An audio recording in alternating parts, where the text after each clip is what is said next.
sullo schermo le cose che voi invece vedrete dal vivo. Vi assicuro che lo spettacolo al quale assisterete è uno spettacolo di grandissima qualità. Dovete in ogni caso munirvi di macchine fotografiche, perché quello che vedrete sarà sicuramente da immortalare.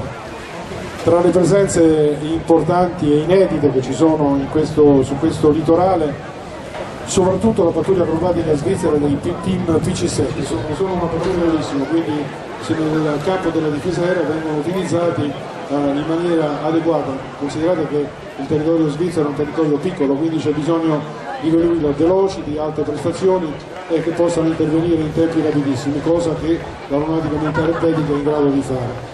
Poi l'aeronautica militare presenterà un film, su pensate gli inglesi che hanno la fortuna di avere la loro bandiera in 3 colori, bianco, rosso e verde, come noi, sistemi elettro-ottici di cui è dotato, è in grado di effettuare sorveglianza, la ground situation, cioè la situazione al suolo, ai comandanti operativi dell'esercito o dell'aeronautica che si trovano in zona dove hanno fatto cose egregie con il CI 260 e al termine della manifestazione. Non so se la mia immagine, la mia voce verrà quindi lo potete ammirare nel suo passaggio, potete ammirare le forme, lo potete anche vedere vicino a Piazza Brescia dal vivo, da vicino, assieme a una MXT. Eccolo sopra di noi e trasmetterà in tempo reale le foto aeree che sta sviluppando.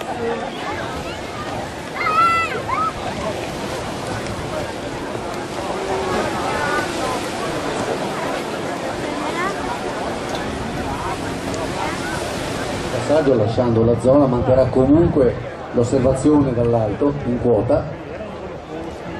Eccolo, lo vedete proprio alla nostra destra